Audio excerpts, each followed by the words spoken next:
Hola, everybody. It's me, Maris, your favorite intuitive shamanic healer. And let's start off with a little bit of a smudge. Do me a favor today.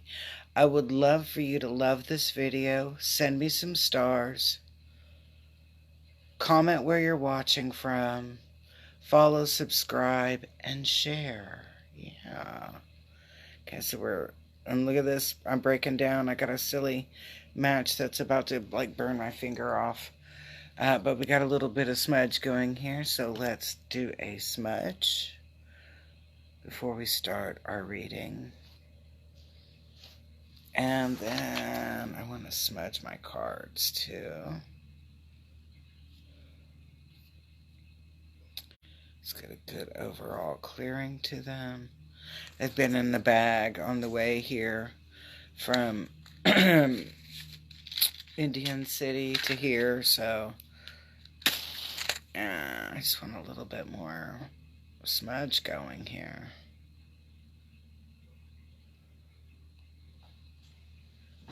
Oops.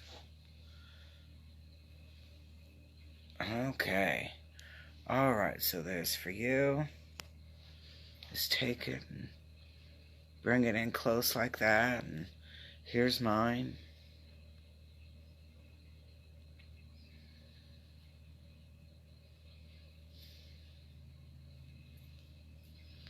You know, it was funny, I was watching a TikTok today, and this guy was talking about how sinful it is to burn sage or whatever, and I was like, we've been burning sage for thousands of years, and other herbs for thousands of years, for different respiratory or health issues, not just the spiritual realm of it. And I'm like, I don't know. Folks, don't get yourself so wound up in things.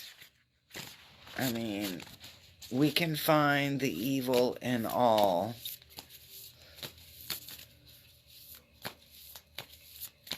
And then sometimes you can find all of that purity and light in a den of evil. So, I'm like, okay, I guess those are part of it right there. But, especially when my husband was really, really ill a couple of years ago, he had lymphoma, and he was super ill. And we burned sage a lot.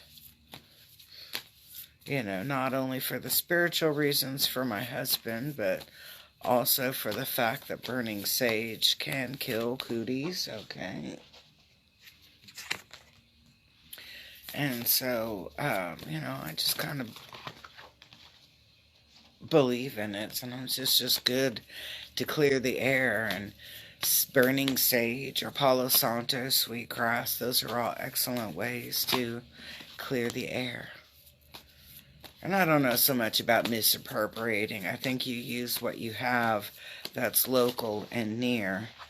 And so if you are in an area where there's a lot of white sage, it's not misappropriation to use what is local. I know I'm kind of like, well, I'm using this little ring light, and so the background looks awful dark to me. Let's see if we get any more cards. We're using the Angels and Ancestor deck, so don't forget to love this video, comment where you're watching from or something cool. And I think that's it. And then also don't forget to share me with your friends. Well, let's take a look and see what the energy that's coming in is looking like. Oh, whoops, that was not one of them.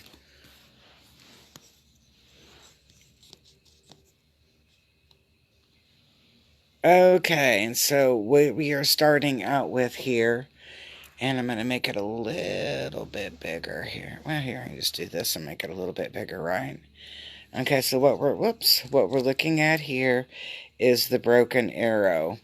And the broken arrow has a lot to do about the energy of peace, and I'm going to say kind of like embracing the peace with that. And this is saying that the energy is not of peace that's coming in, that there's actually a lot of unrest. And there's a lot of unrest. So we're not feeling the peace at this moment, that there is a lot of unrest. And then our obstacle in here is the eagle. And the eagle is about seeing things from a greater perspective or from a higher perspective. And so when when we're getting this about unrest coming in, and then the eagle is the obstacle to this energy, what we're looking at is discernment. We're seeing the ability to see things for a deeper or a greater meaning. It's not just about what you see on the surface, but going much deeper. And so, what is going to be the help for us on that is that we're going to be moving in a different direction. We're going to see things from a different perspective than what was the original, and I'm going to say self-intention. Sometimes we set ourselves up with particular biases, particular biases, views, ideas, beliefs.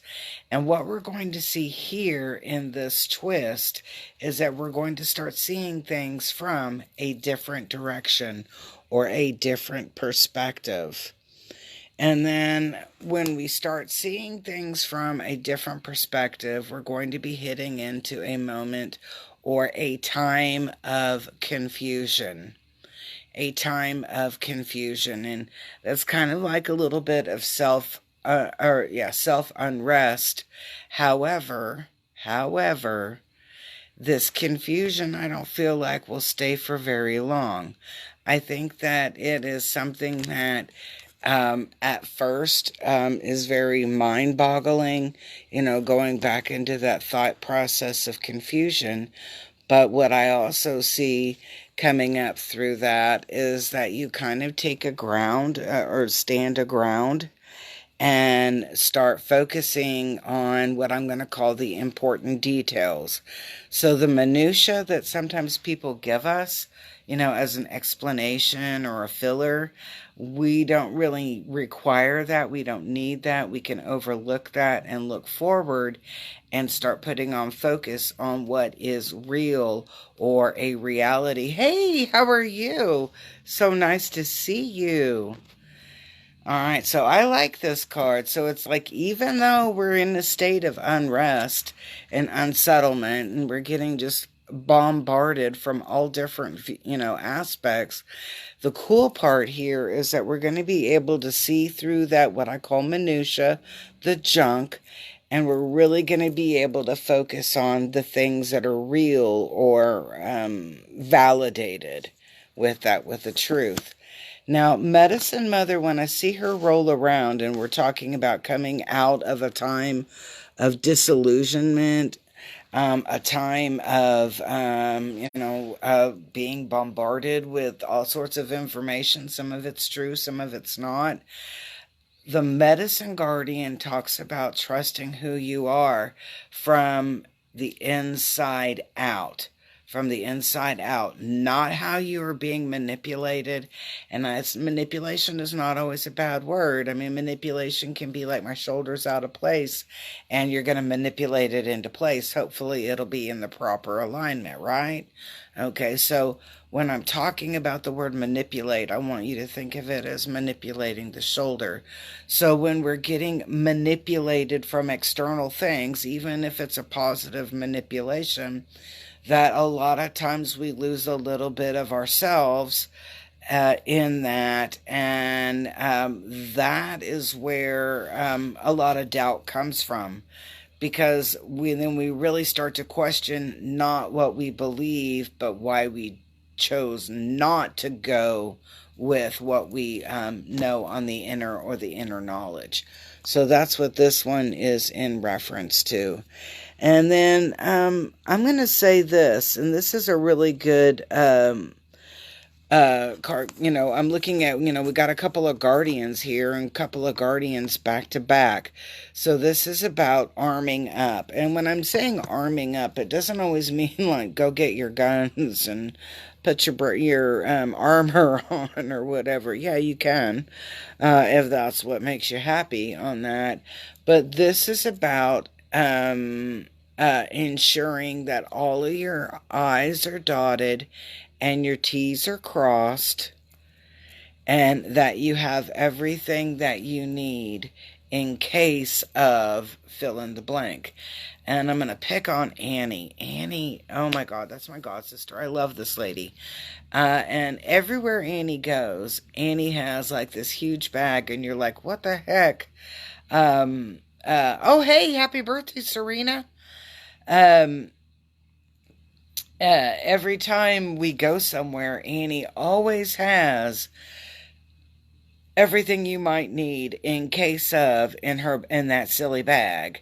And we all might tease around about that bag, but we know that this chick has dotted all of her I's, and hey Lynn, and has crossed all of her T's there.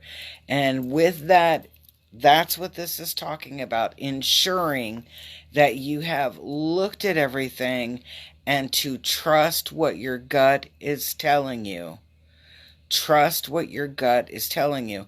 Even if you don't see it in the first get-go, trust that internal or intrinsic instinct, because now you're at a time where it's really, really heightened and you're more sensitive to these things. And that's where this almost to the last card plays in, and that's the Magic Guardian. And the Magic Guardian is just in total connection with you unlocking your intrinsic value, your intrinsic knowledge, your discernment, your ability to read between the lines. Because this is going to be a really important time. It's, what I'm kind of picking up on this, it's about disconnecting from all the minutia around and focusing on what you know to be real, reliable, and reliable and reliant is the other word that I'm getting through there. And where does this all end us up to? The mountains and standing your ground. And I'm going to say it like this. It's not so much about standing your ground, but it's about you drawing the line in the sand of what you will and will not accept in your high vibration and frequency. So this is pretty much a lot of energy being laid on the table. They're going to give you there's going to be a lot of what I call minutia or fluff. And you're going to have to kind of like and blow that stuff away and look at what's left. Because that's going to be what you're not you're relying, but your reliable information. And with that, take your focus, take your direction, and grow. So I hope you enjoyed today's reading. Peace, love, and harmony. I do have a financial forecast coming up. I'm not sure if it'll be this evening or tomorrow, but peace. See you very soon.